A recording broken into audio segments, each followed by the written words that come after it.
guys, I am Payal here. Let's learn idioms related to the moon. First idiom is promise the moon. अब नाम से clear है कि हमने moon को प्रॉमिस करना है. हम जैसे कह सकते हैं कि आजकल यूजुअली बॉयज गर्ल्स को प्रॉमिस करते हैं that they will bring moon stars to them, but in actual ऐसा कुछ कभी होता ही नहीं. So promise the moon means जब हम बड़े बड़े वादे करते हैं बट उनके फुलफिलमेंट होने के चांसेस, जब कंप्लीट होने के चांसेस बड़े कम है, और आई वुड से कि कुछ है ही नहीं है चांसेस, तो उस सिचुएशन को हम कहते हैं प्रॉमिस द मून. अगर इसमें इंग्लिश सेंटेंस के अंदर यूज करूं then I will say usually politician promised the moon to the public during his campaign but delivered nothing, right? Next is over the moon. Over the moon क्या होता है कि जब हम extremely happy हो, एक होता है happy होना और एक होता है बहुत ज्यादा खुश होना. So जब हम बहुत ही ज्यादा खुश होते हैं, over excited होते हैं, उस सिचुएशन में बोलेंगे over the moon. जैसे मैं कह सकती हूँ I was over the moon when I got the new iPhone.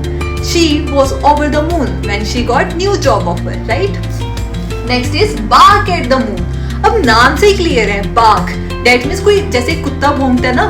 Just imagine कि अब एक हमारे पास डॉग है, वो कंटिन्यूसली मून की तरफ देख के बार्किंग कर रहा है. Do you think is there any benefit? Obviously not.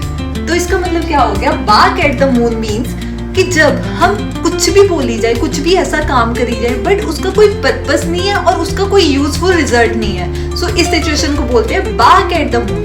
अब हम इसे ऐसे यूज करेंगे, she usually barked at the moon because no one paid attention to her. Next is to the moon and back. ये ऐसा एक्सप्रेशन है जो represent करता है लव और अफेक्शन को. जैसे कि हम जिसे बहुत ज्यादा प्यार करते हैं तो उसे हम सिर्फ लव नहीं बोलेंगे, उसे बोलेंगे I love you to the moon and back, or I can say I love my mom to the moon and back. Next is once in a blue moon. Once in a blue means जो चीज बहुत rare होती हो, जो बहुत ही infrequent हो, मतलब कभी कभी होने वाली चीज. जैसे कि मैं ऐसे कह सकती हूँ I usually eat out once in a blue moon because I preferred homemade food. Or I can say that I meet my friends once in a blue moon as I don't have enough time, right? Next is shoot for the moon. मतलब ये ऐसी चीज है कि जैसे हमने moon के लिए शूट करना है, मतलब मून हमसे कितना दूर है, वेरी अनएक्सपेक्टेड चीज. मतलब जब हमने हमारे high ambitions, high aim, high goal set कर लिया तो हम कहेंगे शूट फॉर द मून. मैं इसे ऐसे यूज करूंगी इंग्लिश सेंटेंस के अंदर, I shoot for the moon when I get the chance to appear as an IPS officer. Next is ask for the moon.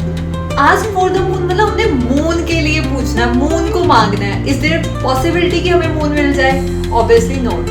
इसका मतलब क्या है कि जब हम इसे एक ऐसी रिक्वेस्ट करते हैं कि हमें कोई बड़ी से बड़ी चीज मिल जाए जो इम्पॉसिबल है, तो हम उस सिचुएशन को बोलते हैं ask for the moon.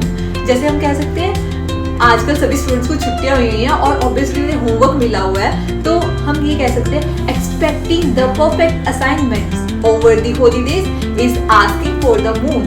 Or I can say that expecting an expensive gifts from my brother is asking for the moon. So thank you so much. Kindly subscribe this channel for learning more.